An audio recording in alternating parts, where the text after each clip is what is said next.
दोस्तों 16th century में Flemish physician Andreas वेसेलिस ने पहली बार ये डिस्क्राइब किया कि कैसे एक दम घुटते हुए डॉग के अंदर एक ट्यूब डाल के अगर हम उसकी ट्रैकिया तक पहुँचें तो उसको सफोकेट होने से बचाया जा सकता है उसके लंग्स में हवा भर के। उस समय तो एंड्रियस को इसके लिए कोई रिकॉग्निशन नहीं मिला, लेकिन 400 साल बाद आज ये कहना गलत नहीं होगा कि वो पहले मैकेनिकल वेंटिलेटर के आविष्कारक थे। वेंटिलेटर, चलिए जानते हैं क्या है। पहले हमें ये जानना होगा कि हमारा रेस्पिरेटरी सिस्टम कैसे काम करता है। आपको तो पता है हमारे डायफ्राम में कॉन्ट्रैक्शन होता है और नेगेटिव प्रेशर ब्रीदिंग की वजह से हमारी चेस्ट एक्सपैंड होती है और हवा हमारे लंग्स के अंदर घुसती है और फिर ये पहुंचती है एल्वेलाइज में, जहां पर गैसेस का एक्सचेंज होता है क्योंकि उनके चारों तरफ बहुत सारी ब्लड कैपिलरीज होती हैं। पर दोस्तों, आगे बढ़ने से पहले एक ज़रूरी बात, आपकी ज़रूरतों का ख्याल रखते हुए अब अनअकैडमी अपनी प्रोडक्ट को 3 तरह से ऑफ़र कर रहा है: स्टोर सब्सक्रिप्शन, प्लस सब्सक्रिप्शन या आइकॉनिक सब्सक्रिप्शन।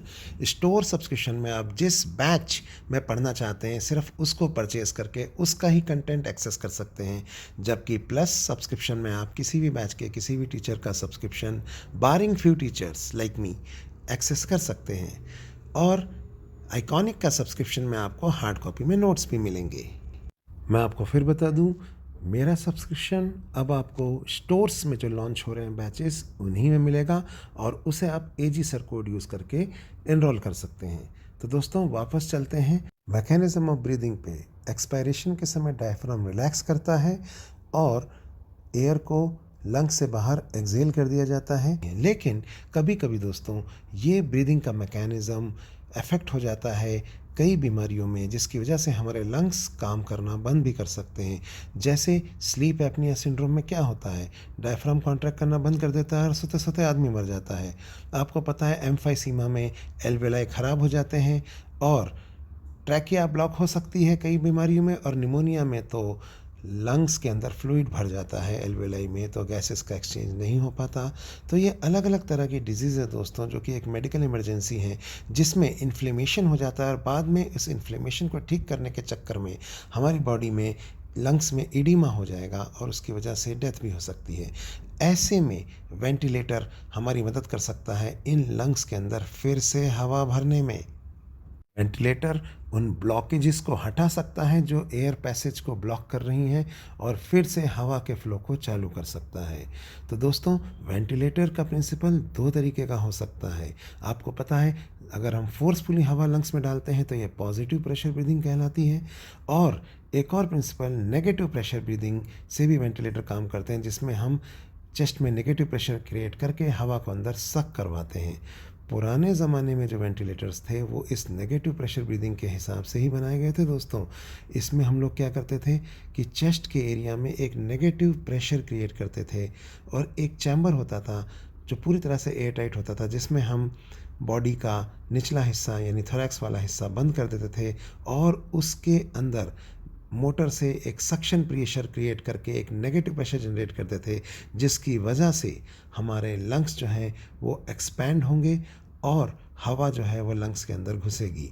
1928 में सबसे पहले इस तरह का नेगेटिव प्रेशर ब्रीदिंग वाला एक मैकेनिकल वेंटिलेटर बनाया गया, लेकिन बाद में आयरन लंग बड़े ही कॉमन हो गए। इसमें हम क्या करते थे, कैसे लंग्स में नेगेटिव प्रेशर के द्वारा हवा घुसाई जाए। हॉस्पिटल्स में इस तरह के आयरन लंग्स यूज़ किए जाते थे और इन आयरन लंग्स के अंदर बॉडी को पूरा ट्रैप करके निचले हिस्से को नेगेटिव प्रेशर या सक्शन प्रेशर क्रिएट किया जाता था, जिसकी वजह से हवा अंदर घुस सकती थी।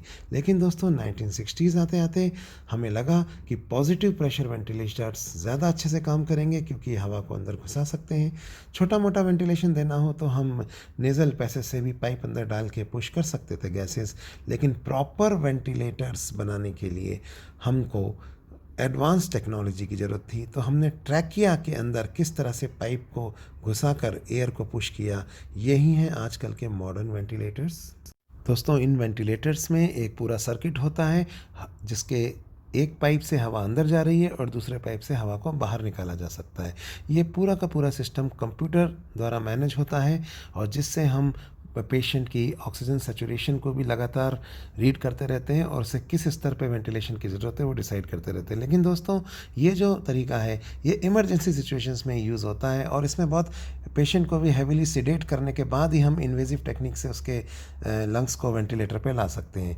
और इसमें काफ़ी हद तक लंग्स डैमेज भी होते हैं। लेकिन दोस्तों, जब पेशेंट मर ही रहा है और ज़िंदगी और मौत का सवाल है तो ventilator can be the difference और ये आपकी जान बचा सकता है। ऐसा हमने देखा, जो कोविड-19 पैंडेमिक हुआ उसमें वेंटिलेटर्स का क्या रोल था ये आप सबको पता है। लेकिन दोस्तों, वेंटिलेटर्स बहुत महंगे होते हैं और इतने महंगे वेंटिलेटर्स को बनाना और इन्हें अफोर्ड कर पाना हॉस्पिटल्स के लिए बहुत ज़्यादा पॉसिबल नहीं है। ख़ास तौर पे इमरजेंसी सिचुएशंस में जब एक साथ बहुत सारे केसेस आ जाते हैं तो वेंटिलेटर्स की कमी ख़ास तौर पे देखी गई है।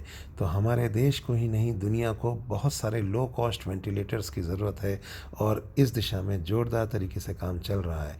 होपफुली जल्दी ही हम बहुत सारे वेंटिलेटर्स इस तरह से बना पाएंगे। फिर मिलते हैं किसी और वीडियो में।